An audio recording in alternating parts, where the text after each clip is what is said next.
The Bridge is brought to you by Toyota. Let's go places.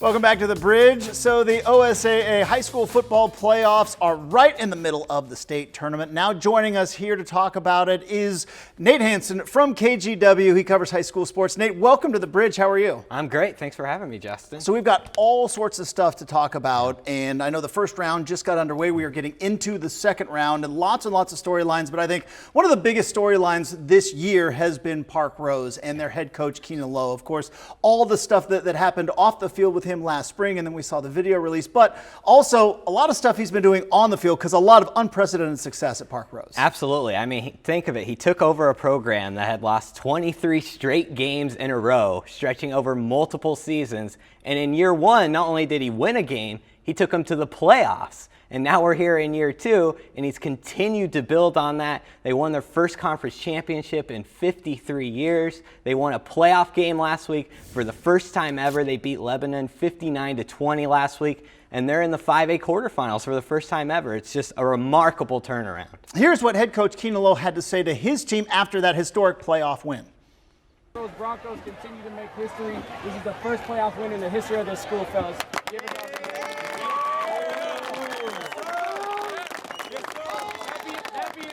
There's a whole bunch we could have done a lot better tonight. Are you guys satisfied? No. Right? We didn't make the playoffs just to win one game, okay? Now we're 1 of 8. We have a 1 in 8 shot, fellas, okay? So make sure we're back on Monday ready to roll.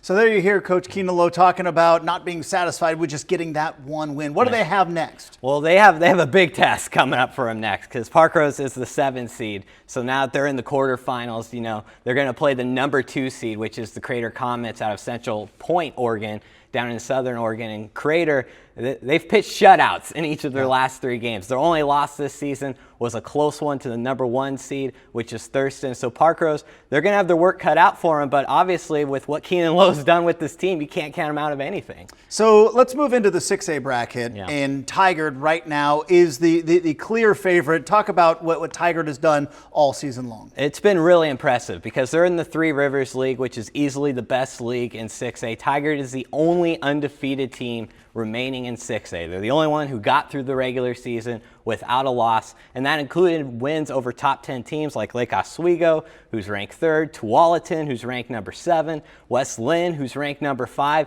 and only one of those games has really come down to the end, and that was the regular season finale against Tualatin when they won by 2, but every other game they've won by at least 20 points, so they've been really spectacular and dominant. So with Tigard being the favorite, what do they have coming up next? Tigard, they're playing the 16 seed, Mountainside, who's really got a cool story of their own. This is only the 2nd year of the program for the Mountainside Mavericks. Their coach is John Mannion. And if that last name sounds familiar, especially to Beavers fans, he's the father of Sean Mannion, who's now with the Minnesota Vikings. His younger brother, Brian, is the quarterback for Mountainside. They have a stud running back in E.J. Broussard. They're 7-3, so they'll give Tigard a test. But as we've talked about, Tigard has been dominant so far this year. Well, with Tigard being the clear favorite in the 6A, who are some of the other contenders that people need to watch out for? Well, a few of them are the teams I mentioned in their own league. Lake Oswego is the 3 seed. They're the defending champs. They have arguably the best player in the state in Casey Filkins. He just committed to Stanford to play at the college level.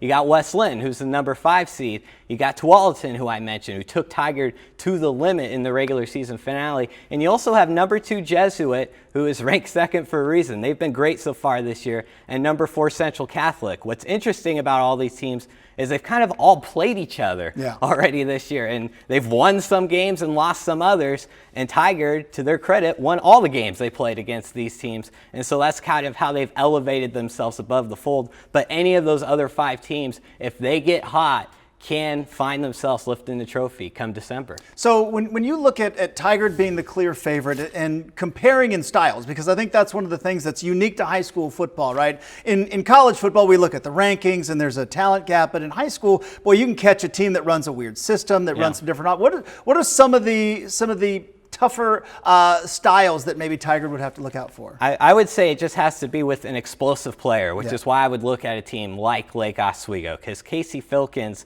he can do it from all over the field. He's a running back wide receiver for them.